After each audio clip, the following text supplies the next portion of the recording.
Acupuncture. Acupuncture causes the healing of physical, psychological as well as consciousness-related conditions and diseases by setting special, fine needles at specific points of concentration of vital life energy that pulsates through the body along specific paths. The special fine needles' positioning at specific concentration points act on the entire energy system of the human being, as well as animals, fish, insects, birds, and also interestingly to plants. The healing effect is obtained both in the body as well as in the awareness and in the psyche, depending on how and where the acupuncture needles are placed. Extract from Contact Report 216, Monday, March 16, 1987, pages 278 to 314. Quetzal. Acupuncture causes the healing of physical and psychological as well as consciousness-related sufferings and illnesses through the setting of special, fine needles at specific concentration points of one's life energy, which pulse through the body on certain paths. The set needles influence the entire energetic system of the person, but this is also true for animals, fish, insects, and birds, as well as for plants, when these are treated with acupuncture.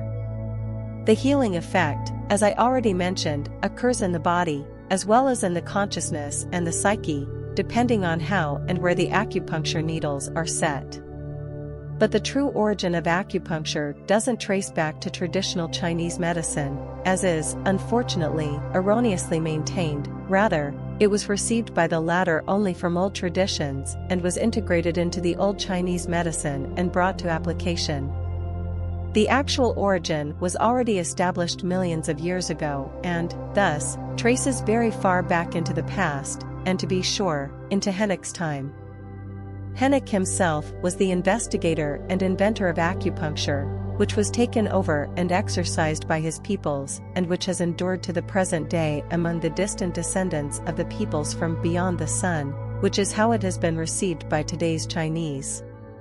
But despite its great remedial effectiveness, acupuncture is just one of many other methods and options of treatment for the entire field of medicine. But in principle, acupuncture is very much more than just medicine because its ultimate goal isn't just the healing of illnesses and sufferings or of any trivial discomforts of any kind, etc., but primarily to make the entire body as well as the consciousness and the psyche healthy and, basically, to allow no sufferings, discomforts, or illnesses to arise at all. But this means that one's life energy can flow and work properly in the body. The cosmic electromagnetic life energy is the creation-given energy and is, in fact, also the actual, existing energy of creation, which is also called UR energy, and which is also given in all life forms as well as in every spirit form of a conscious or instinct-conscious form. This life energy, which we refer to in our language by the specific designation of Qing, is a constant flux from the universe that, through the energy lines, i.e. energy channels, which we designate as sananta, and, thus, conductive channels, flows through the body of each life form, so also in humans. The Chinese designations for these forms represent their own formulations from the Chinese language and therefore have nothing in common with the ancient conventional terms that are attributed to the Hennick language. The life energy of an electromagnetic and cosmic nature, which we also call active energy, flows similar to flowing waters, but through a form of certain energy channels, through the entire body of every single life form, and indeed, no matter what genus and species. These energy channels, i.e. sananta, or conductive channels, pervade the entire body of every life form, so humans as well as animals, fish, insects, birds, and plants, and even microbes, bacilli, and viruses, which means that actually every life form possesses them. This energy flow, the all-animating cosmic electromagnetic life energy, creates the difference between the effective living and the non-living, so between what is moving and what is non-moving. But in the case of the non-moving, there can be no talk of dying out or of totem, as the earth person erroneously designates this, for even the non-living, i.e. what is non-moving, is existent, as for example rock, stone, sand, and metal, etc. These things that are also life forms and that we designate as passive life forms, in contrast to active life forms, do not exist through the same form of cosmic electromagnetic life energy, through which all moving life is begotten, born, and animated and also passes again, in order to change itself into other forms. These passive life forms actually exist through a passive energy, which must logically be designated as passive cosmic electromagnetic energy. The cosmic electromagnetic life energy is constructed in the same forces of positive and negative, as this is uniformly the case in all creational creations of every kind. And exactly this means that neither on Earth nor on any other worlds or stars or anywhere else in the universe could or can something arise or exist that doesn't hold both forces of positive and negative in itself, or which isn't animated by the active energy or passive energy. Without the opposite forces of positive and negative, which complement each other, always being given simultaneously, nothing can become existent and nothing can exist. But this means that even with the passive energy, both forces are present, so both positive as well as negative. At the same time, the negative represents the passive, the feminine, receptive, dormant and old, while the positive represents the active, light and warmth, as well as the masculine, generative, and the new, as this has been defined since ages ago.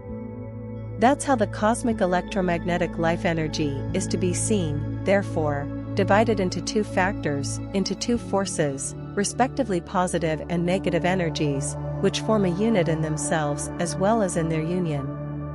Now, if these energies get out of balance, then there results either an energy shortage, an energy surplus, or an energy obstruction, i.e. an energy blockade. And as already mentioned, and it must be said again, both forms of energy always only exist together and are inseparably linked with one another, so the feminine and the masculine and, thus, the positives and negatives are always simultaneously present, and indeed, in every movable as well as immovable life form. So also must the human himself be. By this, I mean that he must move from the left to the right, that is, from a strength or even from one energy form to another, without becoming sick, stricken, or burdened with troubles thereby. But if he falls prey to a weakness of a physical, psychological, or consciousness-related form, then an imbalance between the positive and negative energies is produced. If this is the case, then it doesn't require an enormous expenditure of energy to succumb to any discomforts, sorrows, illnesses, aggressions, emotions, depressions, moral depths, as well as mental, psychological, or consciousness-related lapsing misreactions. Such occurs when an energy defect exists. The cosmic electromagnetic life energy flows in a person in certain channels that are given for this, which we, as already explained, refer to as sananta. On the sanantas are the acupuncture centers or acupuncture points, through which the cosmic electromagnetic life energy arrives at the body's surface, but the acupuncture nodes have nothing to do with the so-called chakras, which only correspond to an illusory form. And precisely where the acupuncture centers are, of which, overall, 786 exist, but in the Chinese acupuncture teachings, as far as I know, only 672 of these are known, the life energy penetrates at the body's surface, where it can be influenced by the acupuncture needling. The life energetic and, thus, vitally necessary sananta system shows a certain resemblance to the circulatory system because just as the blood pulses through the veins, so does the cosmic electromagnetic life energy pulse through the energy system. Each sananta is also associated with a particular organ of the body, whereby all of the cycles are closely interconnected and mutually influence one another. With the entire sananta system, however, it can lead to an energy obstruction, namely when the energy is blocked, and precisely this means, then, that the immune system of the body, the consciousness, and or the psyche is disturbed and weakened and suffers damage, by what means physical, consciousness-related, or psychological troubles, sufferings, or illnesses appear. And along with this, what is not yet known to the earthly scientists and physicians is the fact that not only the body and its organs, but also the consciousness and the psyche have a particular immune system assigned to them.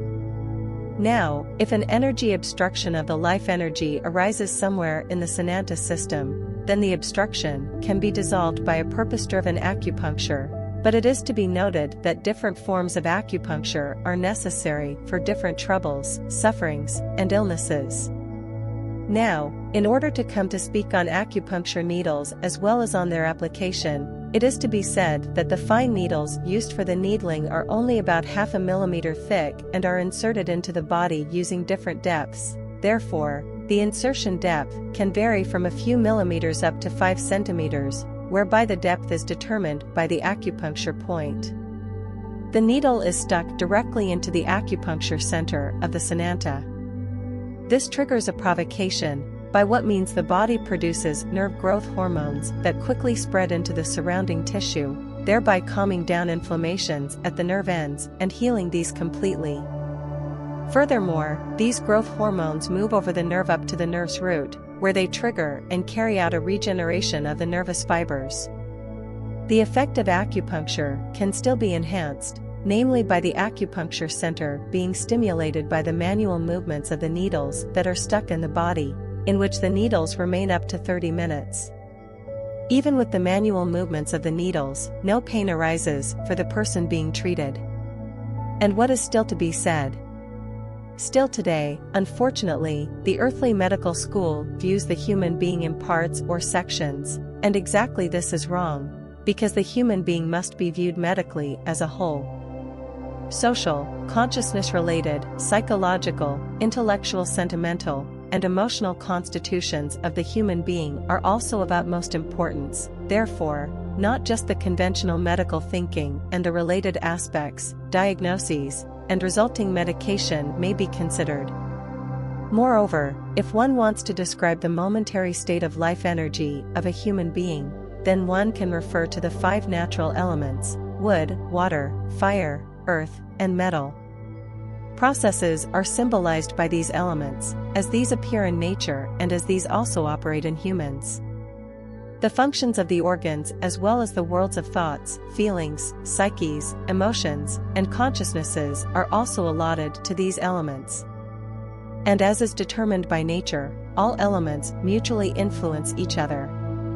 In addition to true acupuncture, what must also be mentioned is that there is an additional way to stimulate an acupuncture center more strongly, namely the so-called moxibustion, through which an increase in energy can be produced. For this, a small ball of dried moxa is attached to the free end of the acupuncture needle and is ignited.